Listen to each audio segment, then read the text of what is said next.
सव्वेसी पढ़मां हवै मंगलम् मंगलानांच सव्वेसी पढ़मां हवै मंगलम्। प्रथम अध्ययन गाथापति आनंद। उस काल वर्तमान अवसर्पिणी के चौथे आर्य के अंत में, उस समय जब आर्य सुधर्मा विद्यमान थे, चंपा नामक नगरी थी, पूर्णभद्र नामक चैत्य था। दोनों का वर्णन औपपातिक सूत्र से जान लेना चाहिए। विवेचन, यहाँ काल और समय ये दो शब्द आए हैं। साधारणतया यह पर्यायवाची है। जैन पारिभाषिक दृष्टि से इनमें अंतर भी है। काल वर्तना लक्षण सामान्य समय का वाचक है और समय काल के सूक्ष्मतम सबसे छोटे भाग का सूचक है, पर यहाँ इन दोनों का इस भेदमूलक अर्थ के साथ प्रयोग नहीं हुआ है। जैन आगमों की वर्णन शैली की यह विशेषता है, वहाँ एक ही बात प्रायः अनेक पर्यायवाची समानार्थक या मिलते जुलते अर्थ वाले शब्दों द्वारा कही जाती है। भाव को स्पष्ट रूप में प्रकट करने में इससे सहायता मिलती है। पाठकों के सामने किसी घटना, वृत्त या स्थिति का एक बहुत साफ शब्द चित्र उपस्थित हो जाता है। यहाँ काल का अभिप्राय वर्तमान अवसर्पिणी के चौथे आर्य के अंत से है तथा समय उस युग या काल का सूचक है जब आर्य सुधर्मा विद्यमान थे। यहाँ चंपा नगरी तथा पूर्णभद्र चैत्य का उल्लेख हुआ है। दोनों के आगे वन्नो शब्द आया है। जैन आगमों में नगर, गांव, उद्यान आदि सामान्य विषयों के वर्णन का एक स्वीकृत रूप है। उदाहरणार्थ नगरी के वर्णन का जो सामान्य क्रम है वह सभी नगरियों के लिए काम में आ जाता है। औरों के साथ भी ऐसा ही है। उस समय आर्य सुधर्मा श्रमण भगवान महावीर के अंत्यवासी, जाति संपन्न, उत्तम, निर्मल, मातृपक्ष युक्त, कुल संपन्न, उत्तम, निर्मल, पितृपक्ष युक्त, बल संपन्न, उत्तम, देहिक, शक्ति युक्त, रूप संपन्न, रूपवान, सर्वांग सुंदर, विनय संपन्न, ज्ञान संपन्न, दर्शन संपन्न, चारित्र संपन्न, लज्जा संपन्न, लाघव संपन्न, हल्के भौतिक पदार्थ और कषाय आदि के भार से रहित, ओजस्वी, तेजस्वी, वर्चस्वी, प्रशस्त भाषी अथवा वर्चस्वी, वर्चस या प्रभाव युक्त, यशस्वी, क्रोधजयी, मानजयी, मायाजयी, लोभजयी, निद्राजयी, इंद्रियजयी, परिचयजयी, कष्ट विजेता, जीवन की इच्छा और मृत्यु के भय से रहित, तप प्रधान, गुण प्रधान, संयम आदि गुणों की विशेषता से युक्त, करण प्रधान, आहार विशुद्धि आदि विशेषता सहित, चारित्र प्रधान, उत्तम चारित्र संपन्न, दशविध यति धर्मयुक्त, निग्रह प्रधान, राग आदि शत्रुओं के निरोधक, निश्चय प्रधान, सत्य तत्व के निश्चित विश्वासी या कर्म फल की निश्चितता में आश्वस्त,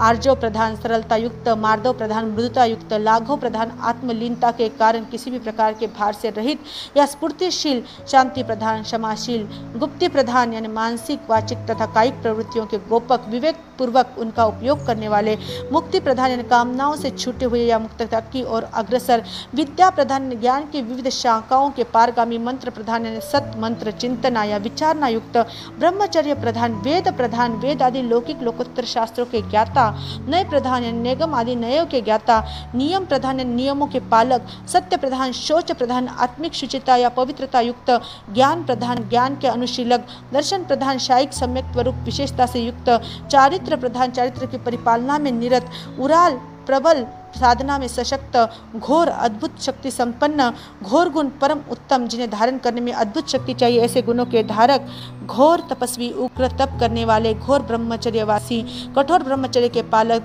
उक्षिप्त शरीर, दैहिक सार संभाल या सजावट आदि से रहित, विशाल तेजोलेशा अपने भीतर समेटे हुए, चतुर्दश पूर्वधर, 14 पूर्व ज्ञान के धारक, 4 मति, श्रुत, अवधि तथा मन पर्याय ज्ञान से युक्त, स्थविर आर्य सुधर्मा 500 शब्दों से संपरिवृत्त घिरे हुए, पूर्वानुपूर्व अनुक्रम से आगे बढ़ते हुए, एक गांव से दूसरे गांव होते हुए, सुखपूर्वक विहार करते हुए, जहां चंपा नगरी थी पूर्णभद्र चैत्य था, पधारे। पूर्णभद्र चैत्य चंपा नगरी के बाहर था। वहां भगवान यथा प्रतिरूप समुचित साधुचर्या के अनुरूप आवास स्थान ग्रहण कर ठहरे, संयम एवं तप से आत्मा को भावित करते हुए रहे।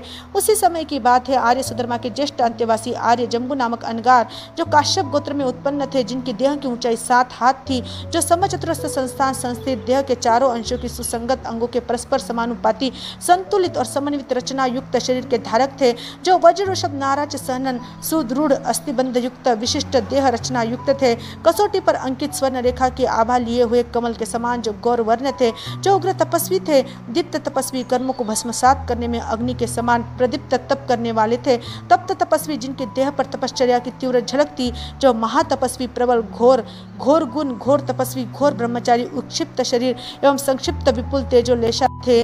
स्थविर आर्य सुधर्मा के न अधिक दूर न अधिक निकट संस्थित हो, घुटने ऊंचे किए, मस्तक नीचे किए, ध्यान की मुद्रा में संयम और तप से आत्मा को भावित करते हुए अवस्थित थे। तब आर्य जम्बू अनगार के मन में श्रद्धापूर्वक इच्छा पैदा हुई। संशय, अनिर्धारित अर्थ में शंका, जिज्ञासा एवं कुतूहल पैदा हुआ।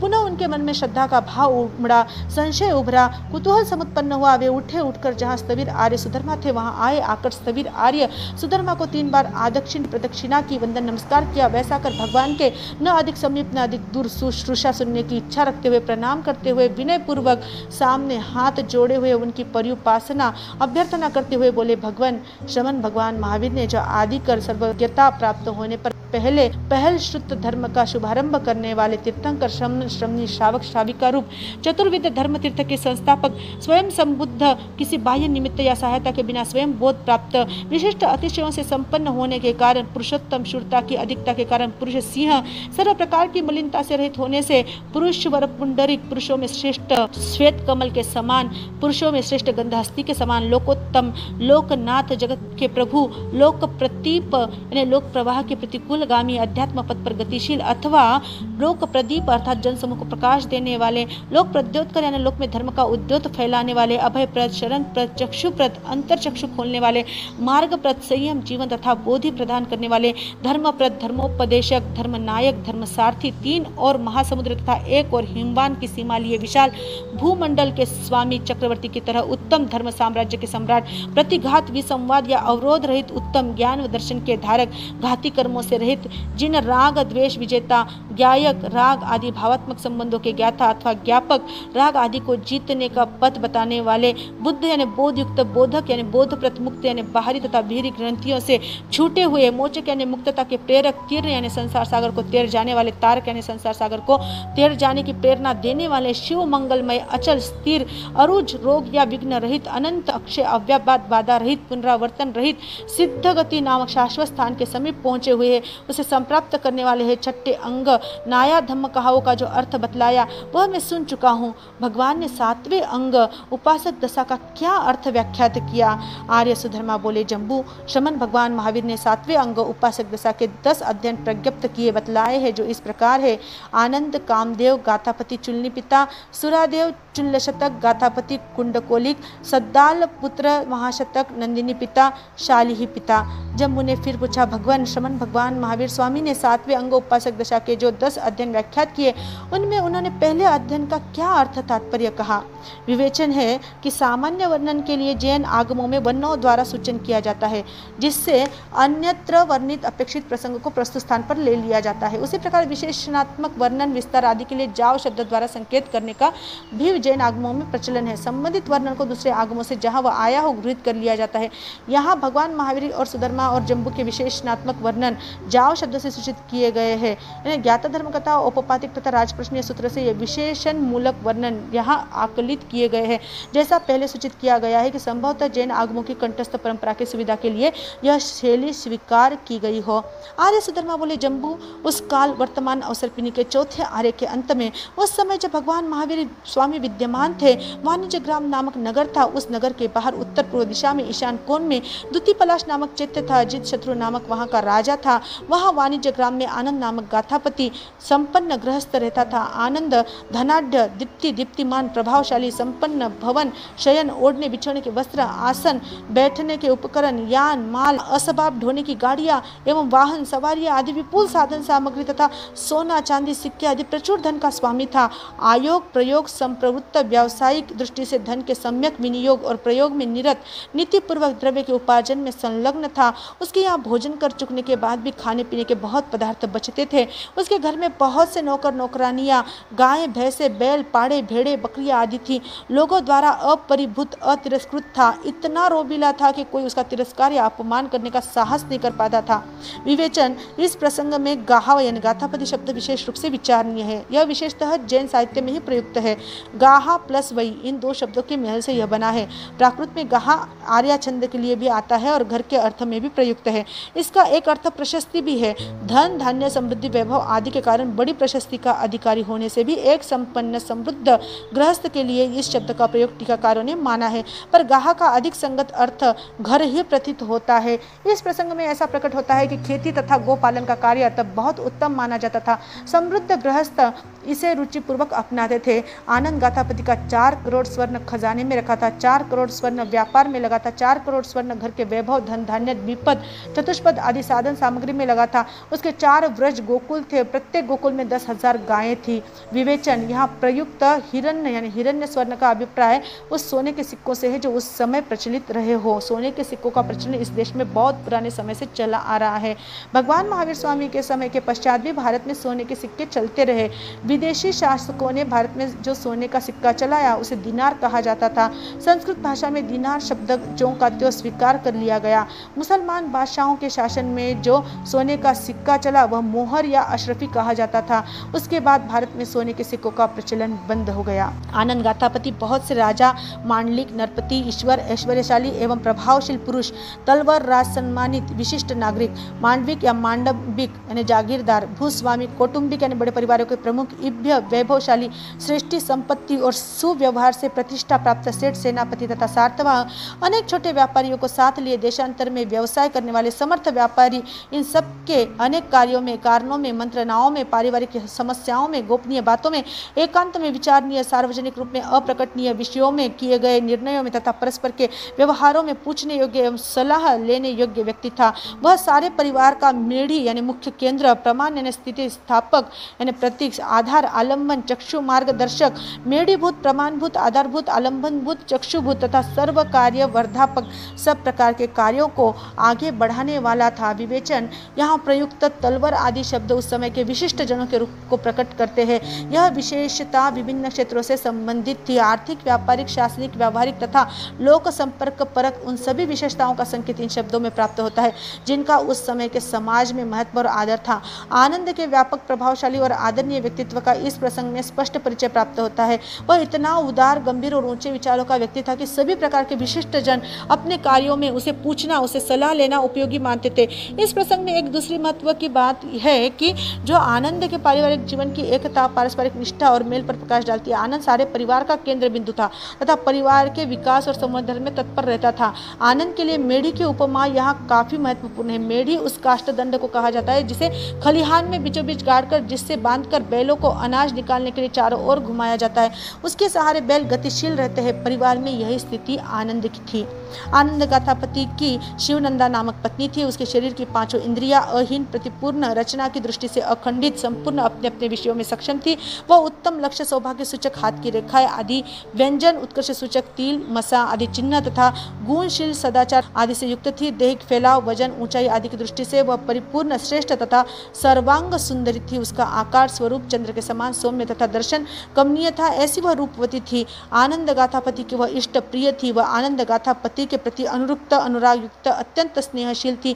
पति के प्रतिकूल होने पर भी वह कभी विरक्त, अनुराग शून्य, रुष्ट नहीं होती थी।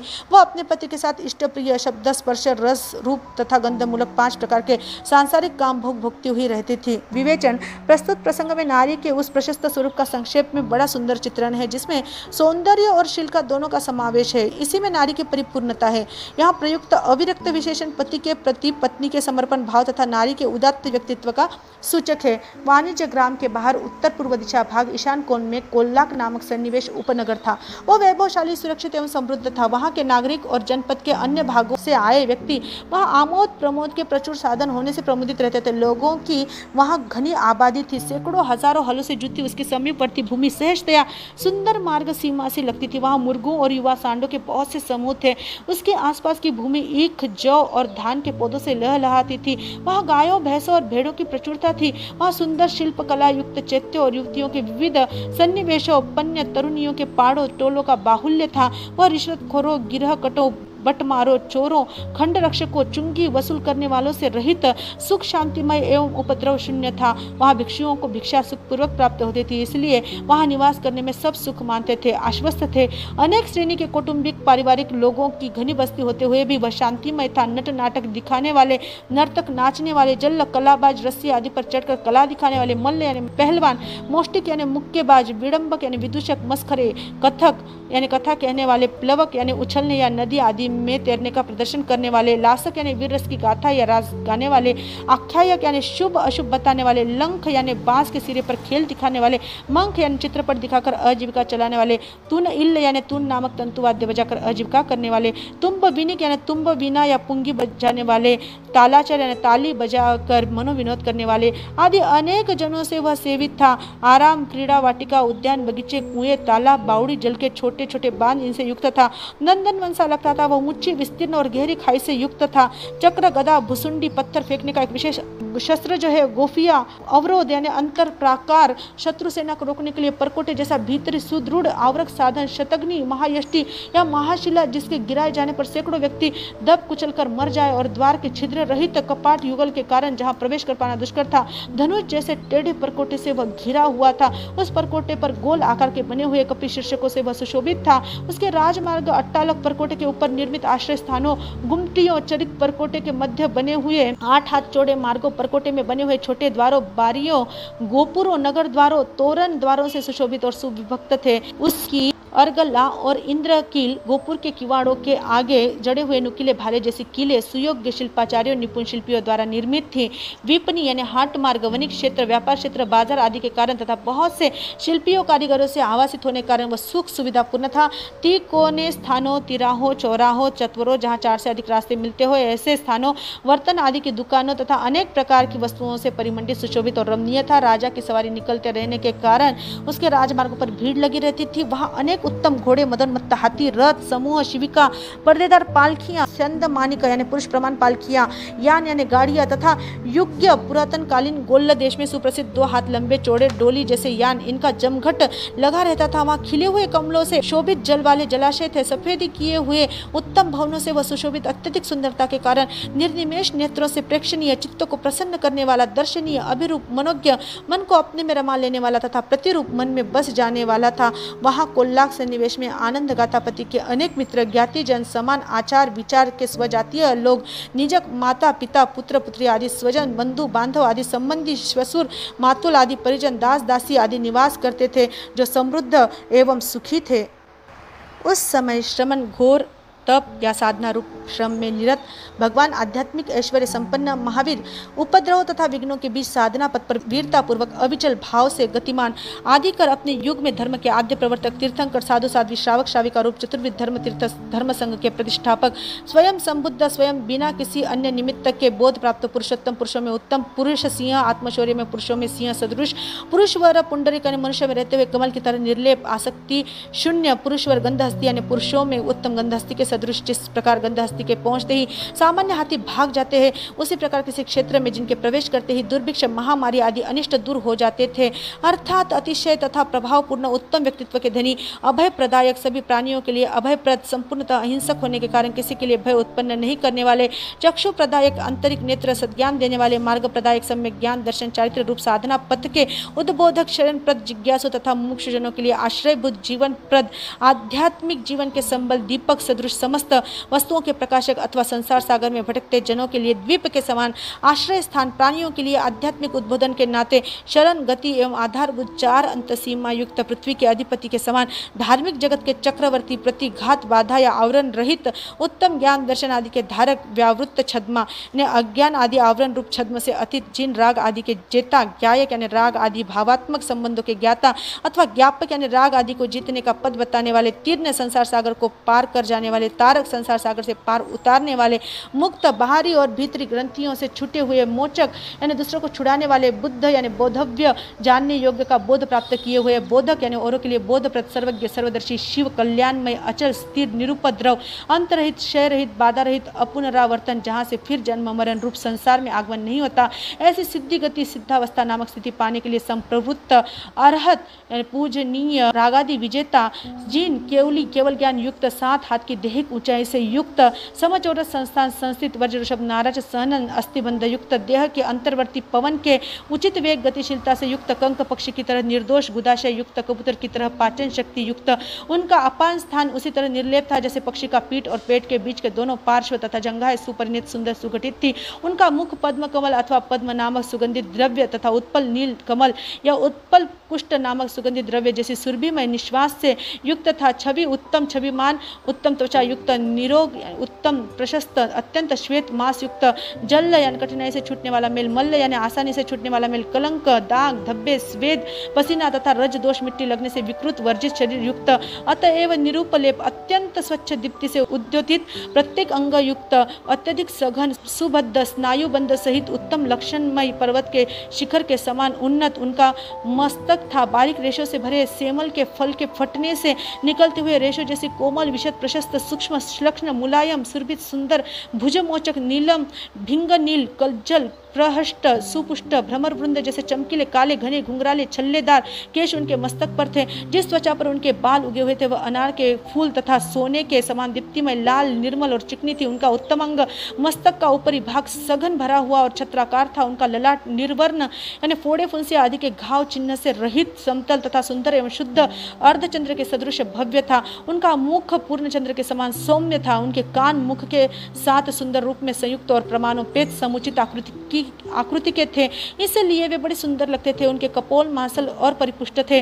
उनकी भौहें कुछ खींचे हुए धनुष के समान सुंदर टेढ़ी काले बादल की रेखा के समान कृश पतली काली एवं स्निग्ध थी। उनके नयन खिले हुए पुंडरिक सफेद कमल के समान थे। उनकी आंखें पद्म कमल की तरह विकसित धवल तथा पत्रल बरौनी युक्त थी। उनकी नासिका गरुड़ की तरह गरुड़ की चोंच की तरह लंबी सीधी और उन्नत थी। संस्कारित या सुगठित मूंगे की पट्टी जैसे या बिंब फल के सदृश उनके होठ थे। उनके दांतों की श्रेणी निष्कलंक चंद्रमा के टुकड़े निर्मल से भी निर्मल शंकर गाय के दूध फेन कुंदक के फूल जलकन और कमल नाल के समान सफेद थी। दांत अखंड परिपूर्ण अस्फुटित सुदृढ़ टूट फूट रहित अविरल परस्पर सटे हुए सुस्निग्ध चिकने आभामय सुजात सुंदराकार थे। अनेक दांत एक दंत श्रेणी की तरह प्रतीत होते थे। जिह्वा और तालु अग्नि में तपाए हुए और जल से धोए हुए स्वर्ण के समान लाल थे। उनकी दाढ़ी मूंछ अवस्थित कभी नहीं बढ़ने वाली सुविभक्त बहुत हल्की सी तथा अद्भुत सुंदरता लिए हुए थी।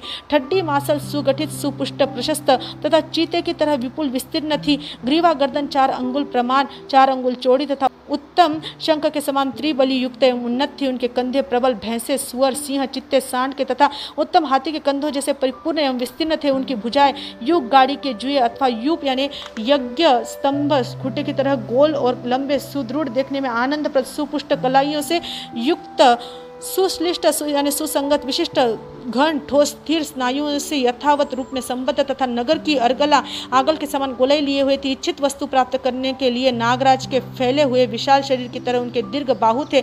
उनके पानी यानी कलाई से नीचे के हाथ के भाग उन्नत कोमल मांसल तथा सुगठित थे। शुभ लक्षणों से युक्त थे। अंगुलियां मिलाने पर उनमें छिद्र दिखाई नहीं देते थे। उनके तल हथेलियां ललाई लिए हुए थी। हाथों की अंगुलियां पुष्ट और सुकोमल थी। उनके नख तांबे की तरह कुछ कुछ ललाई लिए हुए पतले उजले रुचिर देखने में रुचिकर स्निग्ध सुकोमल थे। उनके हथेली में चंद्र सूर्य शंख चक्र दक्षिणावर्त स्वस्तिक की शुभ रेखाएं थी। उनका वक्षस्थल सीना स्वर्णशिला के तल के समान उज्जवल प्रशस्त समतल उपचित मासल विस्तीर्ण चौड़ा पृथुल यानी विशाल था। उस पर श्रीवस्त स्वस्तिक का चिन्ह था। देह की मासलता या परिपुष्टता के कारण रीढ़ की हड्डी नहीं दिखाई देती थी। उनका शरीर स्वर्ण के समान कांतिमान निर्मल सुंदर निरूपहत रोग दोष वर्जित था। उसमें उत्तम पुरुष के 1008 लक्षण पूर्णतया विद्यमान थे। उनकी देह के पार्श्व भाग पसवाड़ी के नीचे की ओर क्रमशः संकड़े देह के प्रमाण के अनुरूप सुंदर सुनिष्पन्न अत्यंत समुचित परिमाण में मांसलता लिए हुए मनोहर थे। उनके वक्ष और उदर पर सीधे समान सहित एक दूसरे से मिले हुए उत्कृष्ट कोटि के सूक्ष्म हल्के काले चिकने उपादेय उत्तम लावण्यमय रमणीय बालों की पंक्ति थी। उनके कुक्षी प्रदेश उदर के नीचे के दोनों पार्श्व मत्स्य और पक्षी के समान सुजात सुनिष्पन्न सुंदर रूप में रचित तथा पीन परिपुष्ट थे। उनका उदर मत्स्य के जैसा था। उनके उदर का करण आंत्र समूह सूचि स्वच्छ निर्मल था। उनकी नाभि कमल की तरह विकट गूढ़ गंगा के भंवर की तरह गोल, दाहिनी ओर चक्कर काटती हुई तरंगों की तरह घुमावदार, सुंदर चमकते हुए सूर्य की किरणों से विकसित होते कमल के समान खिली हुई थी तथा उनकी देह का मध्य भाग त्रिकाष्टिका मुसल व दर्पण के हत्ते के मध्य भाग के समान, तलवार की मूठ के समान तथा उत्तम वज्र के समान गोल और पतला था। प्रमुदित रोग शोकादि रहित स्वस्थ उत्तम घोड़े तथा उत्तम सिंह की कमर के समान उनकी कमर गोल घेराव लिए थी। उत्तम घोड़े के सुनिष्पन्न गुप्तांग की तरह उनका गुह्य भाग था। उत्तम जाति के अश्व की तरह उनका शरीर मलमूत्र विसर्जन की अपेक्षा से निर्लेप था। श्रेष्ठ हाथी के तुल्य पराक्रम और गंभीरता लिए उनकी चाल थी। हाथी की सूंड की तरह उनकी दोनों जंघाएं सुगठित थी। उनके घुटने डिब्बे के ढक्कन की तरह निगूढ़ थे। मासलता के कारण अनुन्नत बाहर नहीं निकले हुए थे। उनकी पिंडलियां हरिणी की पिंडलियों, कुरुविंद घास तथा कते हुए सूत की गेंडी की तरह क्रमशः उतार सहित गोल थी। उनके टखने सुंदर सुगठित और निगूढ़ थे। उनके चरण पैर सुप्रतिष्ठित सुंदर रचना युक्त तथा कछुए की तरह उठे हुए होने से मनोज्ञ प्रतीत होते थे। उनके पैरों की अंगुलियां क्रमशः आनुपातिक रूप में छोटी बड़ी एवं सुसंहत सुंदर रूप में एक दूसरे से सटी हुई थी। पैरों के नख उन्नत पतले तांबे की तरह लाल स्निग्ध चिकने थे। उनकी पगथलियां लाल कमल के पत्ते की समान मृदुल सुकुमार तथा कोमल थी। उनके शरीर में उत्तम पुरुषों के 1008 लक्षण प्रकट थे। उनके चरण पर्वत, नगर, मगर, सागर तथा चक्र रूप उत्तम चिन्हों और स्वस्तिक आदि मंगल चिन्हों से अंकित थे। उनका रूप विशिष्ट असाधारण था। उनका तेज अग्नि की निर्धूम ज्वाला, विस्तीर्ण विद्युत तथा अभिनव सूर्य की किरणों के समान था। वे प्राणातिपात आदि आश्रव रहित, ममता रहित थे, अकिंचन थे, भव प्रवाह को उच्छिन्न कर चुके थे, जन्म मरण से अतीत हो चुके थे, निरूपलेप, द्रव्य दृष्टि से निर्मल, देहधारी तथा भाव दृष्टि से कर्म बंध के हेतु रूप उपलेप से रहित थे, प्रेम, राग, द्वेष और मोह का नाश कर चुके थे, निग्रंथ प्रवचन के उपदेष्टा, धर्म शासन के नायक, शास्त्रा प्रतिष्ठापक तथा श्रमण पति थे। श्रमण वृंद से घिरे हुए थे। जिनेश्वरों के 34 वृद्ध अतिशयों से तथा 35 सत्य वचनातिशयों से युक्त थे। आकाशगत चक्र छत्र, 3 आकाशगत चंवर, आकाश के समान स्वच्छ स्फटिक से बने पादपीठ सहित सिंहासन, धर्मध्वज ये उनके आगे चल रहे थे। 14,000 साधु तथा 36,000 साधुओं से संपरिवृत घिरे हुए थे। आगे से आगे चलते हुए एक गांव से दूसरे गांव होते हुए सुखपूर्वक विहार करते हुए भगवान वाणिज्य ग्राम नगर में द्वितीय पलाश्चित्य में पधारे। ठहरने के लिए यथोचित स्थान ग्रहण किया। संयम व तप से आत्मा को अनुभावित करते हुए विराजमान हुए टिके। परिषद जुड़ी। राजा जितशत्रु राजा कुनिक की तरह भगवान के दर्शन वंदन के लिए निकला। द्वितीय पलाश्चित्य में आया। आकर भगवान के न अधिक दूर न अधिक निकट समुचित स्थान पर रुका। तीर्थंकरों के छत्र आदि अतिशयों को देखकर अपनी सवारी के प्रमुख उत्तम हाथी को ठहराया। हाथी से नीचे उतरा। उतरकर वह तलवार, छत्र, मुकुट, चंवर इन राज चिन्हों को अलग किया। जूते उतारे। भगवान महावीर जहाँ थे वहाँ आया। आकर सचित पदार्थों का व्युत्सर्जन अलग करना, अचित यानी अजीव पदार्थों का अव्युत्सर्जन अलग न करना, अखंड अंसिले वस्त्र का उत्तरासंग उत्तरीय की तरह कंधे पर डालकर धारण करना, धर्मनायक पर दृष्टि पड़ते ही हाथ जोड़ना, मन को एकाग्र करना। इन 5 नियमों के अनुपालन पूर्वक राजा जितशत्रु भगवान के सम्मुख गया। भगवान को 3 बार आदक्षिण प्रदक्षिणा कर वंदना की। नमस्कार किया। वंदन नमस्कार कर कायिक, वाचिक, मानसिक रूप से परिपासना की। कायिक परिपासना के रूप में हाथ पैरों को संकुचित किए हुए, सिकोड़े हुए, शुश्रूषा सुनने की इच्छा करते हुए, नमन करते हुए भगवान की ओर मुंह किए, विनय से हाथ जोड़े हुए स्थित रहा। वाचिक परिपासना के रूप में जो जो भगवान बोलते थे उसके लिए यह ऐसा ही है भंते, यही तथ्य है भगवान, यही सत्य है प्रभु, यही संदेह रहित है स्वामी, यही इच्छित है भंते, यही प्रतिष्ठित स्वीकृत है प्रभु, यही इच्छित प्रतीक्षित है भंते, जैसा आप कह रहे हैं इस प्रकार अनुकूल वचन बोलता रहा। मानसिक परिपासना के रूप में अपने अत्यंत संवेग मुमुक्षु भाव उत्पन्न करता हुआ तीव्र धर्मानुराग से अनुरक्त रहा। तब आनंद गाथापति को इस वार्ता से, प्रसंग से नगर के प्रमुख जनों को भगवान की वंदना के लिए जाते देखकर ज्ञात हुआ। श्रमण भगवान महावीर यथाक्रम आगे से आगे विहार करते हुए, ग्रामानुग्राम विचरण करते हुए, एक गांव से दूसरे गांव का स्पर्श करते हुए यहाँ आए हैं, संप्राप्त हुए, समोश्रुत हुए, पधारे हैं।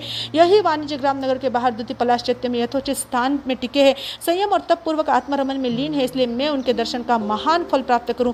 ऐसे औरत भगवान के नाम गोत्र का सुनना भी बहुत बड़ी बात है। फिर सम्मुख जाना, वंदना, नमन, प्रतिपुच्छा, जिज्ञासा करना, उनसे पूछना, परिपासना करना, इनका तो कहना है क्या। सद्गुण निष्पन्न सद्धर्म में एक सुवचन का श्रवण भी बहुत बड़ी बात है। फिर विपुल विस्तृत अर्थ के ग्रहण की तो बात ही क्या। इसलिए अच्छा हो मैं जाऊं और श्रमण भगवान महावीर स्वामी को वंदन करूं, नमन करूं, सत्कार करूं तथा सम्मान करूं। भगवान कल्याण है, मंगल है, देव है, तीर्थ स्वरूप है, उनको परिपासना करूं। आनंद के मन में यह विचार आया। उसने स्नान किया, शुद्ध तथा सभा योग्य मांगलिक वस्त्र अच्छी तरह पहने, थोड़े से किंतु बहुमूल्य आभरणों से शरीर को अलंकृत किया। अपने घर से निकलकर कुरंट पुष्पों की माला से युक्त छत्र धारण किए हुए, पुरुषों से घिरा हुआ, पैदल चलता हुआ वाणिज्य ग्राम नगर के बीच में से गुजरा।